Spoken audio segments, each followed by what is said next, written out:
All we need is a little understanding. Walk a mile in their shoes. And if we keep our hearts open-minded, we'll enjoy this wild ride called life. And if we keep our hearts open-minded, we'll enjoy this wild ride called life.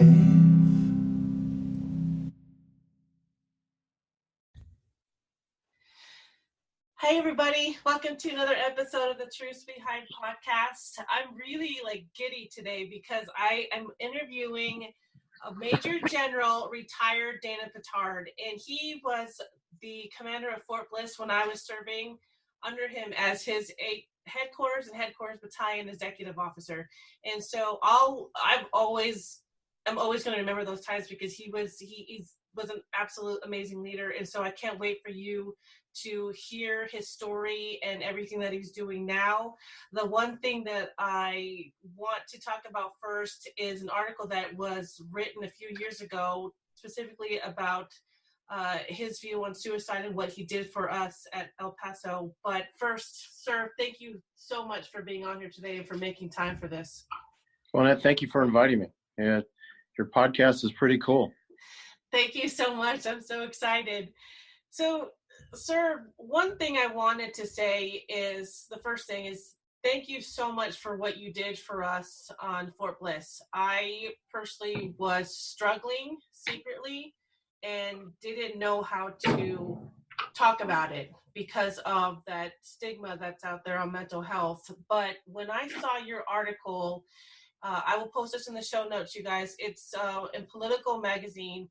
The general who went to war on suicide, a commander with a history of depression, created a unique way to keep his soldiers from killing themselves. The Army had other ideas. When I saw this article in 2017, my heart just, I have so many mixed emotions because I was so proud that you took this stance. You don't see a lot of that in the military, and it was just something that I had to reach out to you because of that. What made you want to decide to start talking about this?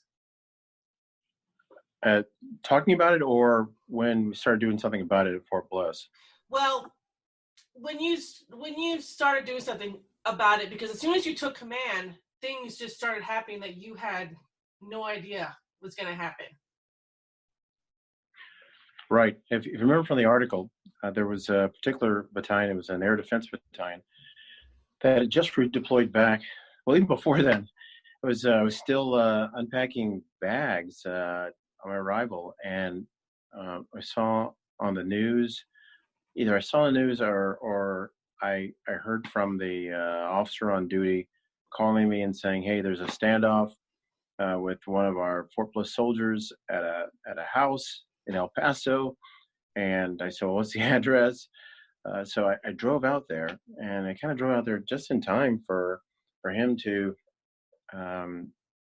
end up basically killing himself in front of everybody.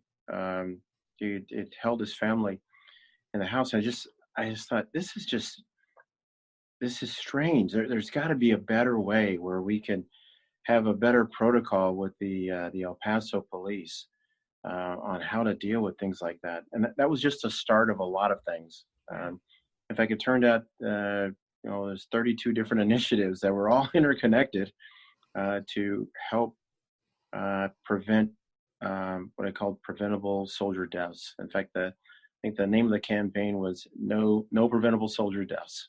Right. So it was bigger than suicide. And so this was just a part of that, working with the El Paso police chief, who's still the police chief now, Chief Greg Allen. But because I'm from El Paso, we grew up together. He went to Bel Air High School, I went to Eastwood High School. He was just a couple years older than me, but he was someone that I greatly respected. But I'm getting off topic. So that first occurred. This is in 2010, and then we had an air defense battalion that just returned back from a tour in the Middle East, and just a number of things occurred with that battalion. I mean, back there was at least one soldier killed by a motorcycle accident, another overdose, another suicide, and it's just really delve into preventing soldier deaths. We spend so much time training and caring for our fellow soldiers. I just felt strongly that let's do the best we can to keep them alive, so they can do the mission for one thing. But so how do you do that? How do you, in fact, build better resilience? How do you create an environment where people who legitimately have issues can get help? How do you end that stigma? How do you treat mental health the same way you do if you bruise your leg, if you break your ankle, you go see a doctor? Well, same thing in mental health. So cut the stigma.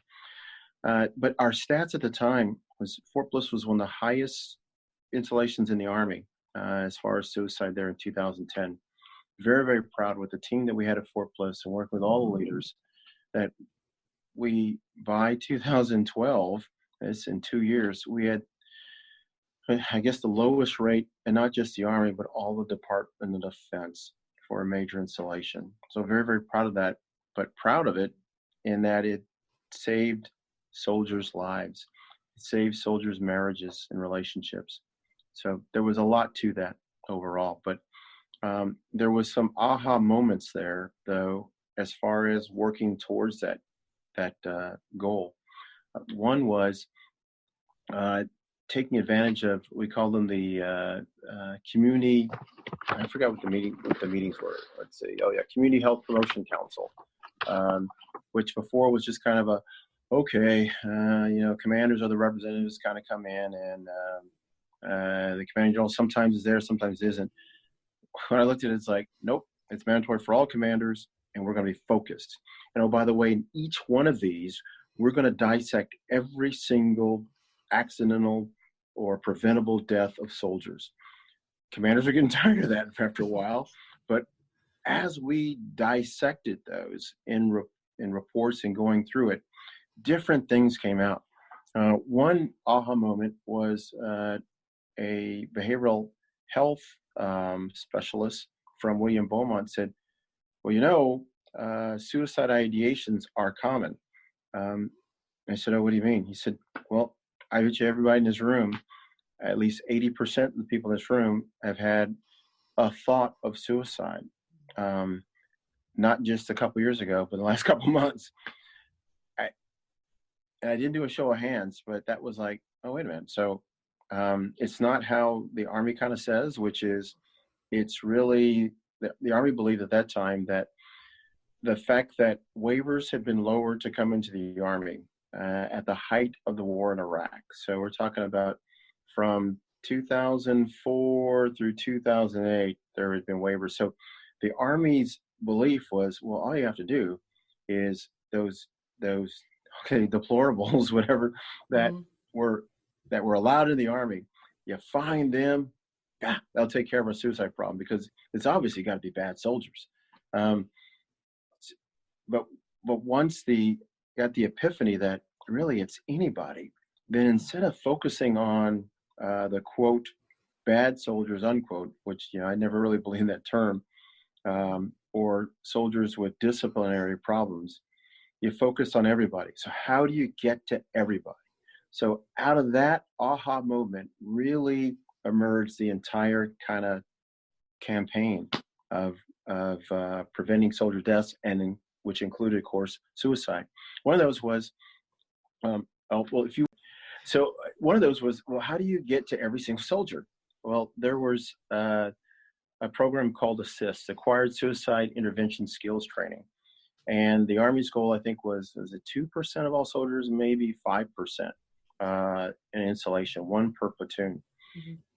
The ASSIST program was pretty successful. It was a 2.5-day program in helping a soldier determine for themselves, but also everybody around them, if they may need help, because there's certain signs. I thought about that and said, well, if it's good enough for 2 to 5%, we're all going to do it. So we said, our goal at Fort Bliss is 100%. And of course, everybody said, oh, you can't do that. It costs so much money. And when are you going to do it? So we did it as a part of what do we call it? In-processing on a Fort Bliss. So every soldier coming into Fort Bliss, from private through colonel, and really general coming in, would have to go through, an extra 2.5 days as far as in-processing. So that took care of the future. And then we had to get those who are already on Fort Bliss, of course, the vast majority of our soldiers, starting to train.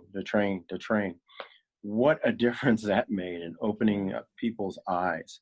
So it was that epiphany that it could happen to anybody. So now you have every soldier with the training. In fact, by the time I left, I think we were up to 75%. I thought for sure we could get up to 90%. But you now had almost every soldier was this sensor. They were these walking sensors looking for and being able to sense if people had issues. We opened it up to families so that, within a family you could do that. So that was important. But then also now, once you identify that, how do you ensure people can get the help they needed? Yeah. That's why we did a number of things. One is to move behavioral health teams into the barracks. And when you start breaking China, people get upset. So there was a lot of pushback from the medical. No, we can't do that. We can't. Well, we did. So we moved them into the barracks as close to need as possible.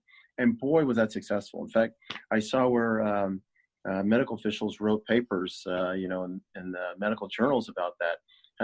I had to laugh because at least one of them was one who absolutely was against it initially, but they saw the success of it. So that was pretty cool. But having more things, we looked at the timing that people had suicide ideations or actually suicides and took their lives. And a lot of times they were when soldiers were feeling alone. So like at night. So said, okay, we're going to open up more things at night. We had a 24-hour gym. You get upset, you can at least come to the gym. Right. We had the first, and there was 24-hour gyms. People were used to that when they were deployed, but not in garrison. So we had the first 24-hour gym in CONUS, Continental United States, open. We had the first 24-hour restaurant open. It was our own Denny's that was 24 hours. The 24-hour gas station, other posts have those. And then we opened things up later hours for the library. People could go there. Later hours for other gyms. The garrison commander was going crazy because, of course, he has a budget. And I said, nope, we'll pay for it. And then we had the idea of this wellness fusion campus. And the idea there was that's a place you could come for a number of things. We had comprehensive soldier fitness, which is physical fitness, mental fitness, social fitness, emotional fitness, spiritual fitness. Then we added a sixth one. And so we said 5+1. The sixth one was financial fitness. All these are things that causes stress. So how do you help soldiers to be more resilient in all those areas? And one of them was, we said, okay, spiritual fitness chaplains, we need 24 hours. Of course, the garrison chaplain said, we already are. We have a chaplain on duty. So, oh, okay. And so one night at 1 a.m., I called that chaplain. Well, his wife answered and rolled over and said, okay, here he is. That's not what we're looking for. I want a chaplain physically at the church, the chapel that we had on the Wellness Fusion campus. A lot of pushback from chaplains. In fact, the chief of chaplains of the Army called me. So thank you very much, but you're not here. Again, all those things kind of work together. As we kept doing these community health promotion councils, other things started coming out of it. What was one that was, we had 3 soldiers in 2011 that ended up dying, 2 of them at the end of PT tests. And we linked it, and we were the first in DOD to do this, Department of Defense, to an ingredient. It's called